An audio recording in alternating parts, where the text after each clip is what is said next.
All right, everybody, welcome to Versus Live. My name is Corey Baumeister. I'm Ross Merriam. And we got Rob in the booth. Say what's up, Rob. What's up, Rob? All right, perfect. He's going to be taking your questions, concerns, burns, all that jazz. Feel free to tag at Star City Games. Get his questions over sent up to us. Utah we Jazz don't have time for the won a Utah lot of games Jazz. recently. We don't have time for Utah Jazz. A lot of games. But we do have time. Last night. Did they? Yeah, against Indiana, a good team. Oh, no one cares. I mean, sorry, Carnox Chairs does care about your back at least. Head over to carnox.com/SCG. You will get yourself 10% off a chair. Maybe you can watch the Jazz in the chair. Yeah. I like being comfortable when I watch the Jazz just thrash people. Yeah. Gobert dunking. There was a nice little alley-oop from Mitchell to Gobert on the fast break. It was a gorgeous game. Excellent. Absolutely. Well, another great game that we are about to have is this match right here. I think this should be really interesting. Playing Rakdos Sacrifice against Temur. This is a deck that became popular due to one of the popular Magic Online or Magic Arena streamers, Crokies. Crokies. I think it's a Y. I think it is a Y. You're right. So Crokies has been really on top of the standard metagame just lately. He's been doing a lot of good work. You know, Bant Adventures, one of my favorite decks of all times. He pioneered, built this one. I don't know if people are as high on this deck as maybe right when it came out, but it was for sure doing some awesome things with Thassa Deep Dwelling, and I think it's just a really cool idea. Yeah, no, Thassa Deep Dwelling has proven to be a pretty powerful card in combination with these elemental synergies. Yeah. Not only do you generate a pretty big, you generate card advantage every turn, but the Thassa just like taps down your opponent's best permanent so that you buy yourself the time to keep leveraging that card advantage. Exactly. And with Risen Reef and Omnath, you just generate a bunch of extra lands, so you have a bunch of extra mana to then sink into the Thassa to stop your opponent more while you're generating more cards. It's this big snowball. Exactly, and it's one of the few clean answers to Dream Trawler as well, which I think is going to be a big thing moving forward, which I think is by far the best card in the set. I think it's just unbelievable, and I think people are going to have to be prepared for it moving into Richmond. Yeah, so. we've already seen some people looking into some weird cards to help answer that one, like Kaya. The 6-mana Kaya from War of the Spark that stopped your opponent's stuff from having hexproof. Really? Yeah. Wow. That was really good and limited. You play that for 6, I play this for 6. I still have a Planeswalker. You don't have that. That's fair. You're actually come out ahead. So the fact that Thassa is, an objectively powerful card in its own right that also cleanly answers it is, another step above. Kaya is this sort of niche answer. Definitely. Maybe it's a one of in your sideboard kind of thing. Yeah. Whereas this is a main deckable card. So it looks to be really just really powerful, goes really well with these elemental cards that we saw a lot of when they were first printed, and then they sort of fell off as the metagame kind of went over the top of them, or with Field of the Dead, or underneath them with vampires, or over the top with blue-green, all these blue-green decks, turning Omnath into an elk and stuff like that was really bad for the deck. Like, Omnath just felt so powerful, but it never had that true time to shine. It was always shadowed by these very insane decks. Yeah. And then the other card in this deck that Crokies has been championing a lot is the Akroan War. Card that it's a weird card. Like, it's a tough card to evaluate because there's not really a precedent for it. But the one thing I will say is any card that really restricts your opponent's abilities to make decisions usually ends up really well. Yeah. Because when you know exactly what they're going to do, it's really easy to know what you need to do. Exactly. No, I think that card's awesome. And so, that's what that card does. Really dominates combat. So any sort of creature matchup, it should be good in. This is a creature matchup you're going to be playing against. So I have a little bit of play against it, getting to sacrifice creatures before they have to attack. Stuff like that. I'm going to be playing Rakdos Sacrifice. We mentioned Woe Strider when we were going through during preview season as a card that really overperformed. And I think really helps this deck out, lets you go in a little bit of a different direction with it. This one is a little heavier on the sacrifice elements. We're playing things like the red 2-drop that shocks when it dies, and just all things to take advantage of these sacrifice elements. And the deck looks just as powerful as it did before, but with some upgrades now. There's some question to me as to whether or not you need to add green and be the food engine like the Jund Food, or you'd rather just have a cleaner mana base. Jund Food's mana base was its biggest weakness. Yeah. No, honestly, I'm more leaning on what you're doing. It's just the red-black. I think it's powerful enough where you don't need the extra things. I think the color I'd rather lean on is white. for Cruel Celebrant Talked about and that before the break. Corpse Night as well. To really get that Mardu Aristocats thing going. It feels nice. I'm sure Cedric will love that name. Absolutely will. I'm sure I'll have my cubby cleaned out by the next day if I Yes. call it Aristocats. So Like we get cubbies. yeah. We barely get chairs. You should see. Yeah. When they cut the scenes, we have to go sit in those nail stools. Yeah. These are only for showtime. So yeah. Gotta preserve them as much as possible. All right, well, let's get to the games because I know these are two very fun decks that are both going to be knocking on Tier 1's door, if not there themselves, in my opinion. So I lost round one pretty closely, but did lose, so I will be starting here. I think this hand is a little awkward, but I think it's a keeper. We have some power here. We have some ways to manipulate. We're going to give it a shot. My hand is land heavy, but it has a good opening and scry towards more action. So I'm going to try it. We're keeping some some questionable ones. Yeah. All right. This is the kind of hand that I think was definitely a keep before the London Mulligan that now I'm like in my head, like, Sure, is it anymore? I think we're going to keep this and we'll pass to you. Perfect. I will cast a Gutter Bones. Okay. I'll pass to you. We got a nice little slow start here. Attack for 2. All right, 18. I will scry 1. Okay. I think we'll just put that on the bottom. Okay. And I will play a Cauldron Familiar. All right, kitty cat. 17-21. 17 to 21. Pass the turn. Okay. We'll send this your way. You're good. Okay. All right. Big draw step here. Not ideal. We're just going to go land go. Okay. I will attack for 3. Okay. I'll take it down to 14. 14. That was a pretty good draw. I will play a Witch's Oven. Okay. And I will play a Careless Celebrant. Okay. That's the deal 2 damage thing, right? Creature or Planeswalker Okay. that you control. All right.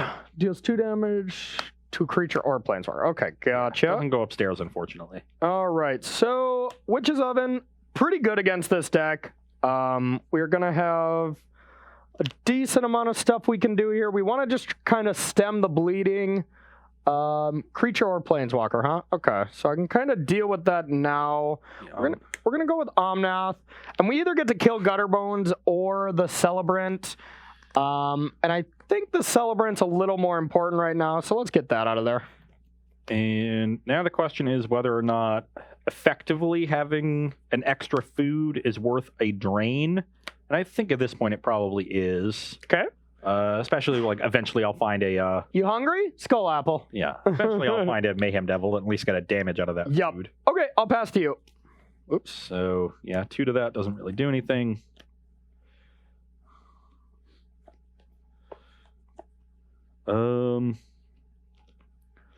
That is a cool draw.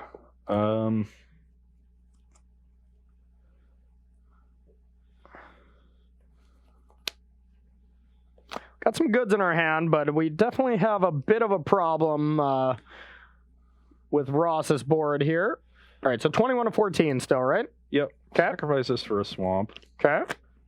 And I will attack with Cauldron Familiar. Just the kitty cat, huh? This is more than likely just oven drain anyway, so we'll block. Okay. Sack into the oven. Yep. Sack the food, drain you for 1. Okay. 13 to 22. Yep. And then I'm going to Spectacle a Rixmati Reveler. Ooh, spicy. Discard these 2 lands and draw 3 more cards. I like it. Then I will pass the turn. Okay. We're going to untap. We're actually pretty happy with that. Yeah. Getting the oven tapped is kind of what I wanted to do here. So we're going to go with the Crow and War. And we'll take this. Then we're going to go with Temple. Get a trigger on this. Target Elemental. It's our only one. We'll get a Scry. Don't have 8 or more lands. Kind of forgot what this card did. It's been so long. Does have a lot of text. Don't need that card. And I would like to play defense as much as possible, so I'll pass to you. Okay. So the second mode is until your next turn. You have to attack. Yeah. You must come at me. So, do I want to play this when I know it's going to have to attack next turn? I don't think so. So, I'm just going to play another Cauldron Familiar. Okay. Drain you for 1. Drain for 1. 23. Yep. Kitty cats. And I guess I will. Want to bring the pain, huh? Yeah, attack. What do I think this could be?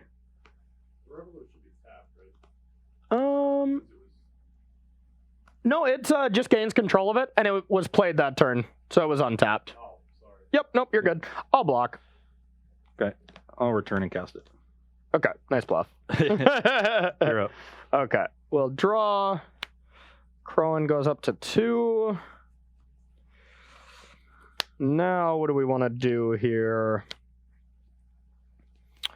I think I want to start with this. All right. Nissa? Yep. You ever heard of that card? We're going to untap this. And you have not played your land yet? I have not. We're going to... I think I want to get in there with these 2. Leave Omnath back for little blocks. Yeah, we'll attack with these.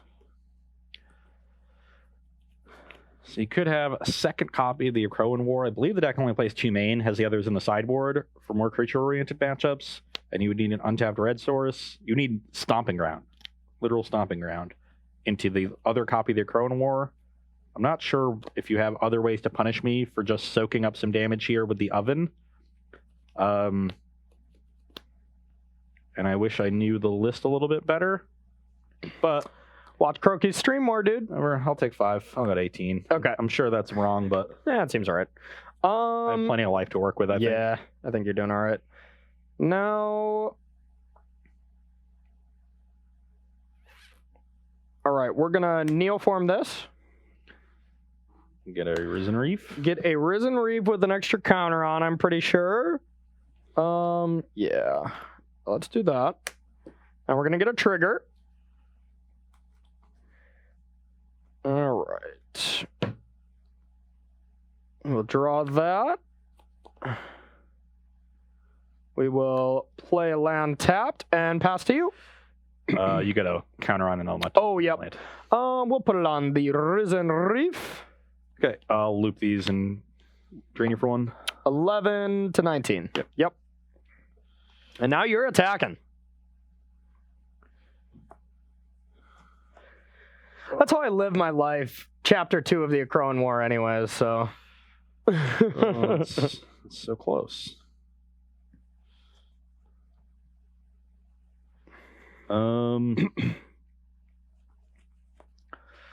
So close. But yet so far? In the end.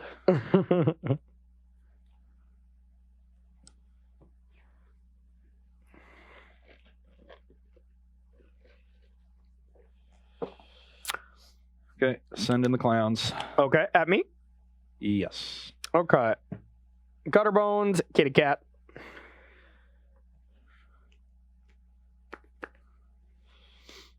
I will take 1 down to 10. I will play Mayhem Devil. Okay. I will sacrifice this food to return Cauldron Familiar and deal 1 to the Omnath. Okay, so it has 3 damage on it. Yep. Drain you for 1, 9 to 20. Yep. And then I will sacrifice this for a food and finish off the Omnath. Omnath, okay. And now I am 1 short of being able to deal with this as well. So let's just... Oh, this should have shocked. Let's shock to 18.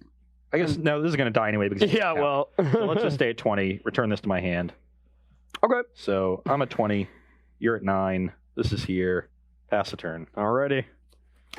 Okay, so draw. A Nope. Crowan goes off. Nothing happens. All right, now we got plenty of things to do here. Let's see what's all good. I think we want to start with this. Leafkin Druid, trigger.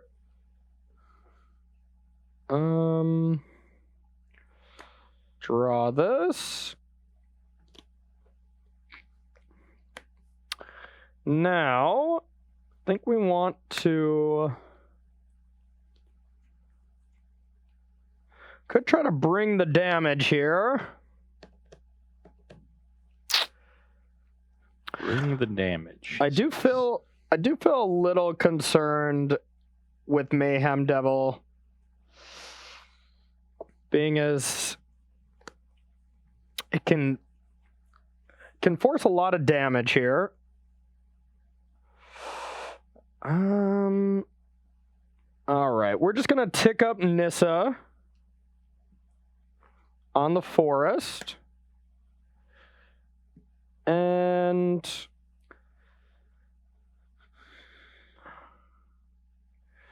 block sack. Yeah, we'll attack with everything. I don't think I want to chump away anything. I think I can just take 9, go to 11. Okay. Second main. 4 cards in there. Yep. Second main, we're gonna go like... Got the Thassa. Just blinks creatures, right? Yep. So it's not insane right now by any means. Yeah, it's an awkward one to blink this Risen Reef because then it'll just die to Mayhem Devil. Yeah, I don't think we're gonna do that. End step, we're gonna blink this. Just, yeah, trigger. Trigger. Reef again. Put this into play and pass to you. 3 blockers. Yep. What are the odds I want to attack with this Cauldron Familiar on my next turn? I think they're pretty low. Probably. So it's just untap. All right, let's hope we live. Never know with this sacrifice deck. It's always a little terrifying. Yeah, I don't have a great turn here. Hooray! Hooray! It was actually awkward that the Akroan War sort of set me back by a turn.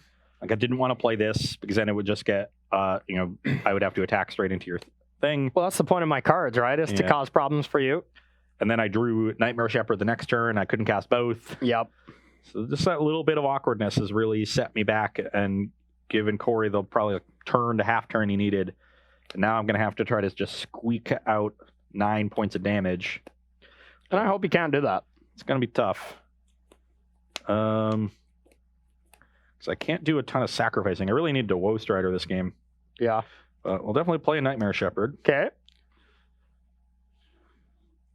And a Gutter Bones. Okay. I don't really think I can attack, which is the unfortunate part. Yeah, that's not great. So I think I just pass the turn. Tap. Untap. Yep. Draw. All right, let's see if we can kill you. From 11? We're gonna try.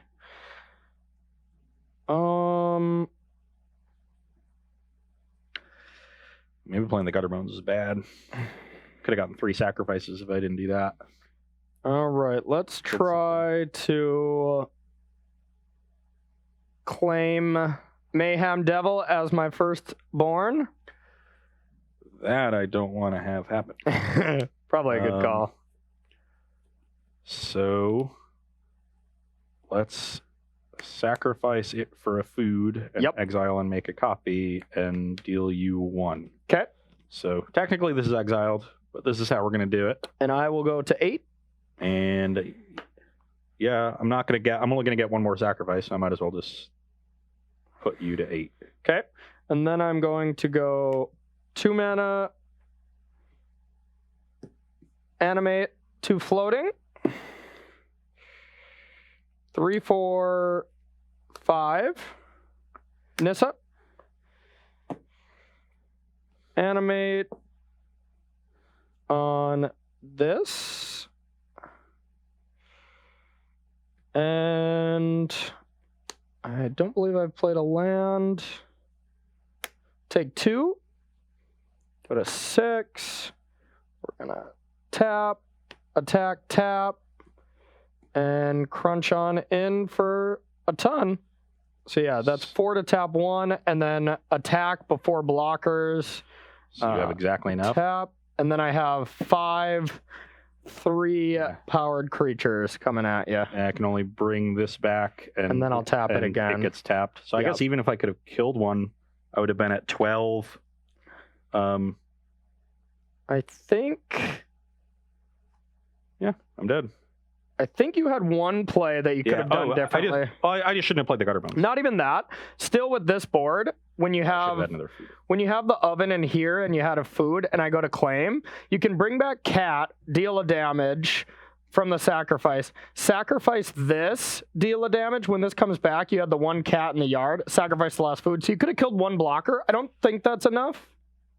Yeah, I needed to leave the man up to food so I could kill a blocker and gain 3 life. Yeah, you're actually still Xaxes dead. Yeah. So yeah, without gutter bones, you probably could have stayed alive. The gutter bones wasn't doing a whole lot. Yep. So yeah, I just didn't have enough sacrifices to close out that game, and then having to slow down because of the Crone War meant like you had time to establish the Thassa. Yep. And I'm kind of impressed at how quickly you turn it around. Yeah. It's like Thassa with Nissa, and you just start tapping down all of my blockers. Yeah. Making an extra attacker every turn. You actually the thing was the hardest for me was just oven. Oven when I'm trying to claim and I'm trying to Crone War stuff. You know, that makes it pretty tricky. What do you think? 2 game ones, or you want to do a post board here?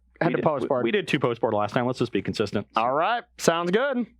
All right, we're going to head to the sideboard here, take a quick break, and we'll be right back with the second game here with Temur versus Rakdos. And welcome back to Versus Live, where we are sideboarding in our matchup between Rakdos Sacrifice and Temur Elementals. On my side, really just upgrading our removal. There's not a lot of targets for Careless Celebrant outside of maybe tagging like an early Risen Reef. And Mayhem Devil does that really well. Yeah. The 2-1 body is not particularly good. Yeah, I don't think that card's that good. Yeah, I think it's going to be good in aggressive matchups. It's probably a really good sideboard card. That's true. Against like the White Weenie decks. Yeah, just like block. Anytime you can get a block 2-for-1 kind of thing. Yeah, it's probably good. Yeah. But yeah, kind of an underpowered card here in a matchup where you're going over the top. Yep. And then Drag to the Underworld is just worse than the removal spells here. Epic Downfall, particularly necessary against Cavalier of Thorn. And I just don't want that much removal. Like I'm bringing in effectively 7 removal spells, so that there's just no space for the drags. Needed to cut 1 more card. I think Gutter Bones is one of the weaker cards in the deck. It's also bad in multiples. It's just so hard to keep returning a bunch of them. Yep. So I think trimming 1 there is also fine. Again, in a matchup where they're playing to the battlefield, we saw Corey make a bunch of 3/3s last game. Gutter Bones didn't really get to attack or block effectively ever. Yep. So trimming 1 makes a lot of sense. Yep, makes sense to me. And from my side, our deck is kind of this cool take your creatures, neoform them away kind of thing, but Witch's Oven puts a huge damper on that, and we don't have a bunch of like Sorcerer's Spyglass or just good effective ways to deal with artifacts. So basically my plan is to still make you tap your creatures sideways and put you in a rough spot with the Crone War, and I just love this card, and I want to see it get a little bit more spotlight, as well as just be this giant Nissa Krasis deck that we have seen a lot, but it's a recipe that if it isn't broke, you know, why fix it? And I think I kind of have to be doing that stuff when you're nickel and diming me. If I can't use my Claim the Firstborn kind of cheese effect when you have Oven out, I want to lean on going a little bit bigger, like you said, and just hope you don't draw your Noxious Grasp for my Nissas. A little bit of life buffer too. Exactly. The life buffer is the main thing. Yeah. If I'm trying to just barely squeak over the line there, that extra 2, 3, 4 life, real big deal. Really matters. Absolutely. You know what else matters?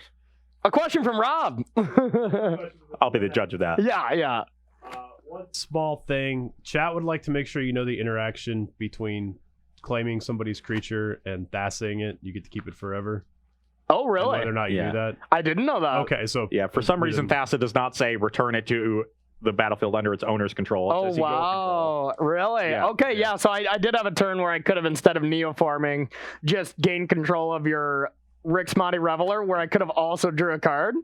And if you had dealt damage me, you could have discarded your hand and drawn 3 I don't cards. think you can spec. Oh, yeah, because you have to pay the spectacle cost. Yeah. But still, yeah. Thanks, chat. Yep. Way to keep that up. I haven't played a bunch of this. I've been just really in love with my Esper Hero and Dream Trawlers, so I haven't played a ton of the Croakies deck, but every now and then they just break from the standardized templating on certain effects, and I don't understand why, because it just seems arbitrary when they do. I think it's always a mistake. I think it's just a mistake or an oversight, and then it gets printed and they're like, oh, let's shake it up. Yeah. But maybe I'm not giving them enough credit, because they do have quite the R&D team, and maybe they just wanted a little shake up. Keep people guessing on...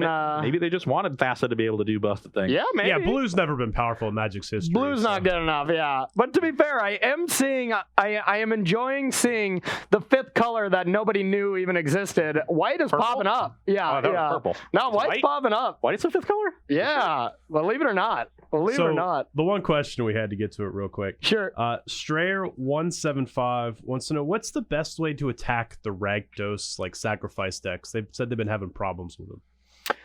Having problems with it? Well, I mean, a recipe that I have been liking, if you're playing any kind of white deck, is Devout Decree is still very good. And then you get Esper Hero. I'll put this in the mind of Esper Hero. I've been really succeeding with Devout Decree, Cry the Carnarium, and then backed up with your final punch of Ethereal Absolution. That recipe has made it pretty easy, but I've also been really liking the White Intervention. And this is all for white decks at the moment, have kind of the best answer to the food deck. But White Intervention just blowing up ovens and Trail of Crumbs, more for the Jund sacrifice. But I think Cry the Carnarium is the best black card. White, it's still Devout Decree, because they still need those 3 drops. Otherwise, it's just a drain deck that's not doing that much. Yeah. But then you always have Sorcerer Spyglass, Return to Nature to deal with Oven. I mean, there's ways to beat it. Yeah, there's definitely good removal. As far as forming a cohesive plan, I want at least good removal for the sacrifice outlets. Yep. Those are the things that really matter. So now Woe Strider, Priest of Forgotten Gods, and Witch's Oven. So I would have my removal package be focused on answers to those threats. Yep. I would have some early defense, because I want to treat them like an aggressive deck. And then I want to make sure I can close the game quickly, because they are able to nickel and dime you over the course of a long game. Mm-hmm. So I want to have some powerful go over the top threats to follow up my early defense and good removal with. Yep. And I mean, the best over the top threat that I've found so far is just Dream Trawler. You land that, and it's just they're nickel and diming you where they're gonna win over time. You can't do that against Dream Trawler. You don't win over time with that card anymore. So since I've been in love with the Esper Hero Dream Trawler shell, I haven't been losing to this matchup at all, because you have Decrees in the board too. But other decks, it's sure different. Anything with an Innkeeper, you're just going to lose to these sacrifice decks. It's just kind of how it works, but yeah. No, Dream Trawler sounds great. Yeah. Most of the time, people use Hybrid Krasis in that role. That's why Claim the Firstborn, or one of the reasons why Claim the Firstborn has been so popular in this deck. So being able to dodge that is really nice. Get your life gain, still generate card advantage. And you think, how do you lose with Dream Trawler? And it's Priest of the Forgotten God and make you sacrifice it? When you got hero tokens, that ain't it. That ain't it. All right, keep those questions flowing in. We got some good ones today. Let's get back to our match, and you're on the play. I am indeed. And I am on the play with a solid hand. Yeah, mine's a keeper. I'm in. Okay, I will go to 18 and then have us both go to 19. Meow. 19 all. Pass the turn. All right. I'm going to go with a Temple. Scry, I would like that. Pass to you. Attack for 1. All right, 18. 2 ovens. Whoa, what's better than 1 oven? 2 ovens. Kitty cat time. Okay, I'm going to take 2 and pass to you. Okay, so end step, we get to sack this for a food, then return it and drain you, then sack it for a food and return it and drain you. Okay, yep. So I'll take 2. 14 to 21. Already at 14. Already. I won't barely even attack. I'm basically dead. Basically dead. Let's play a Rixmati Reveler, discard Nightmare Shepherd. Okay. And we hit our land, so that's good. Okay. And pass the turn. You don't want to attack? I might not block. Okay, that was an interesting draw. Ooh, that's pretty cute, I guess. I'm gonna sadly take 2. Go to 12. Go to 12 here. And we're gonna go with Omnath and deal 2 to that. That's unfortunate. Not bad, not bad. Once again, I think I will take the extra food over the 1 drain. Yeah, so let's just sacrifice this, get a food. Okay, and then I'll pass to you. And end step will drain you for 1. Okay. 11 to 22. Yep, and I gotta keep this draining under control at some point here. Okay, land 4 and Nightmare Shepherd. Okay. And I will Nightmare pass the Shepherd turn. is quite good. I was hoping to have the Reveler out so I could maybe get an extra card out of returning it, but Omnath is It's quite pretty good against me. Yeah. Yeah. It's really easy for that, even early on, for that trigger to just be a clean 2 for 1. Yep. Nope, that card's quite the problem for me right now. I can't do much about it. I guess I do have a decent play here. Let's see. What all can we do? All right. I think this is going to be our best play. Let's go with a Neoform. Sacrifice this. We get a Cavalier. I think it's Cavalier at o'clock. That looks like a strong option. Let me just double check, make sure I know exactly what's all in my deck. All right. Yep, that's going to be our target. It's going to have an extra counter on it. And, oops, I have to tap this, not like a silly guy. Okay, top 5. With love a land, we hit. All right, we're going to put this into play. Goes to the graveyard. Oh, yeah, that's right. I've played this card before, I promise. All right, we're going to sacrifice this. Let's get probably just want to get a green source in case I ever get a Nissa. This looks like a Risen Reef. Yeah, I think we're going to be rising with the Reef. All right, you want to cut? Yeah, Risen Reef here. Activate, draw that, and pass to you. I still get to drain you for 2 on end step. I can choose not to exile to the Shepherd. 9 to 24. I recommend you don't. Yeah. That was probably the worst draw. Hooray. But I will play another Nightmare Shepherd, which is what I had. Okay. Maybe we can close this game out with just 1 chump attack. Yeah.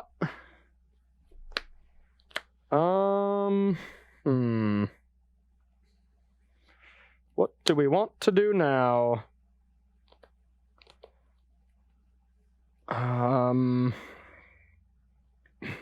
Well, got a couple good options. Think we want to step 1, make sure these shepherds don't deal us any more damage. So more, they haven't dealt you any. Well, to make sure they don't deal us any. So we're gonna do this. I'll stack it so I get the Risen Reef trigger first. Doesn't really matter. That doesn't truly matter. I'll put this to my hand. Top 5. Now we really don't want to take damage to our lands here. So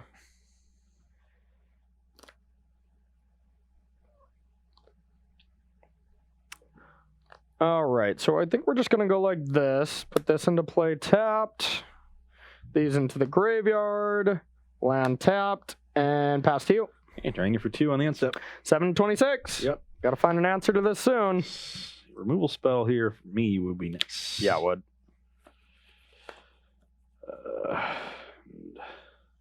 That one counts. Ooh. Let's get the bigger one. Okay. Exile that, and now I think you're dead since the Leaf Kindred is tapped. Might be. Because you just don't have a good blocker for the familiar, and that gets the extra point in. So this block's here. This you take 4, you go to 3. This, you either kill it and I get an extra drain because I have this food, or you take 1 and you go to 2. Yeah, dead regardless, huh? Yep. Epic downfall. 1, 2, 3. Was a good draw. Yep. All right. Next game. That was. I just don't know if I was really coming back anyways. Like, I could have like Nissa'd and stuff and maybe bought a couple more turns. I could have Neoformed away Cavalier to just put a Crisis on top. I think that was going to be my play. But I had to make sure I could still stop the Flyers. So yeah. I think I was just in a pretty rough spot. Do you have any 6 drops to find with your Neoform? I don't think so. Is Neoform X or less, or is that one X? You never know anymore. creature card converted mana cost equal to 1+. Yeah, so you have to do it. You literally would just throw it away. Yeah, I don't think I'd have a 6-drop, but still, I'd throw it away to get a Krasis if it meant I'd get to gain a lot of life the next turn, but yeah, wasn't great. I had the Akroan War there for a while, but the Ovens, once again, really, really proving quite good against that type of effect. So I guess you could Neoform the one Cavalier away and then Akroan War one of the Shepherds, make me sack it. Yeah. Then you'd only take one. Yeah. Yep, no, and that's reasonable, but yeah, still pretty brutal. Still pretty brutal. So, power of Cat Oven. Yeah, Cat Oven's impressive. All right, so we're going to get our third and final game going with this, but do you got a question, Rob, while we shuffle up? I do.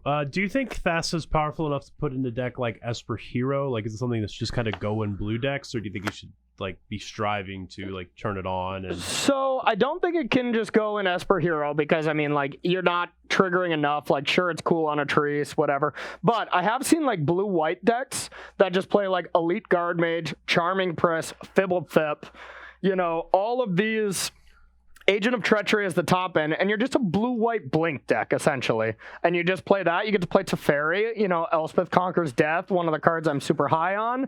And you just get to just blink everything and gain value, tap some stuff down. And I played against it. I had a really close match when I was playing Hero, and I thought it was good. I ended up winning because of just the power of, like, D-Spark. You know, D-Spark was just wrecking them.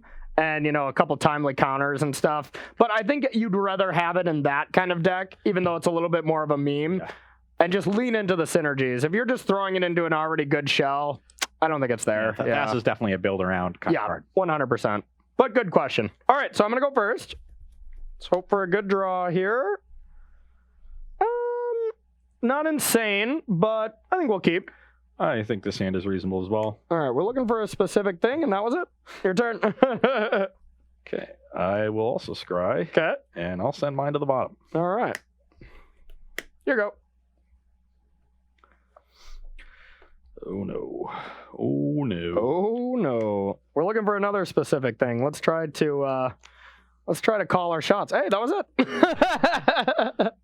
Is that good? Is that good? All right, we'll get that out of there. Your go. Yeah, our draw turned around nicely here. My hand was okay, but I really needed a ramp creature, and then I really needed an untapped third land. So that's what we call doing it. Okay, well, you're at 18. Yep, your turn. And... oh, no. Okay. Which card do I want to discard? Let's make it the Cauldron Familiar. Okay. Ruh-roh. I'm over here keeping 2 landers on the draw with a Scryland and Rick's Body Reveler. Play, sack, get 2 triggers. I think this one's going to be over. Oh, yeah. My hand is unbelievable. You are so toast. Well, step 1, we know who it is. You love him. We hate him. Nissa coming to shake up the world. I want to animate the land that does the least right now, so we'll go like that. Take 8, go to 12. Your turn. Don't worry, our hand is not that good. Nice. Bones. it's always just code for the nuts. You're right, up. Corey? Yeah, I believe it is. All right, so we'll take 2, see what we do with that. 16. 16, we'll put a counter here. 6 mana. Cavalier of Thorns? Sure. We'll take 2. We got mana to spare. 14. All right, 14. So we got 1 floating. The Akroan War? We'll take this. I should probably activate Nissa, huh? That'd be a good thing. Yeah, seeing as I'm dead. Are you just dead? Literally, I'm at 12. All right, an attack. All right, that was a good, fun, interactive last couple games, huh? I kept a 2-lander with 2 1-drops, a Rick's Mighty Reveler, and a bunch of 3-drops, and drew a bunch of 4s. I kept a hand with no cheap play besides Omnath was my first play. Mystery with 2 lands and Fabled Passage, scried this to the top, and then drew the 4th land to be able to play everything on time. Just no big deal. Just literally the 2 best draws I could have had. Well, The card I was a little disappointed by in that matchup, I guess, was Nightmare Shepherd, which like didn't do a whole lot. We just never got to the point where I got to establish all the synergies. It being a big flyer was still good. Yeah. I've seen this card be very good in the mono black decks with Grey Merchant. Same. Which we will see in the third match. Grey Merchant with Woe Strider and that and stuff, it's just like unbelievable. Like if you don't control and contain mono black when it comes to that, they beat you by 1,000, you know? Yeah. So Omnath's super good from your side in this matchup. Just a lot of cheap targets, and then a card that like it doesn't have a huge impact if that trigger doesn't do a whole lot. Usually it doesn't, and it's just a 3/3. But I don't have a ton of removal for it. I have a bunch of targets for it, and then it just runs away with the game. So very good in this matchup. Yeah, we saw some of the synergies out of that deck do some cool things. We saw Thassa go nuts. And we saw a hit as old as time. Nissa still just doing work in match 1 and match 2. I swear this is not a Nissa standard format anymore. Like I've been having a lot of success against Nissa decks with non-Nissa decks, but our first 2 matches didn't really show that quite clearly. But our last matchup will have 0 Nissas in it. Yes, it will. Because I'm going to be playing Mono Black Devotion, as I hinted at, and you are going to be playing Azorius Control. That's right, yeah. Brian Gottlieb special here, some blue-white, more enchantment-based control. I think it's a really cool idea. We're not dancing. We're not going that heavy. Yeah, a lot of enchantments. We are playing a lot of the new awesome white enchantments that I think from the set that make white maybe the best color in the new set. Okay, so we are going to take a quick break. How long we need, Rob? 5 minutes. We will get that set up for you, and we will come back and finish out this day of Theros Beyond Death Standard here on Versus Live. For the marbles. For the marbles.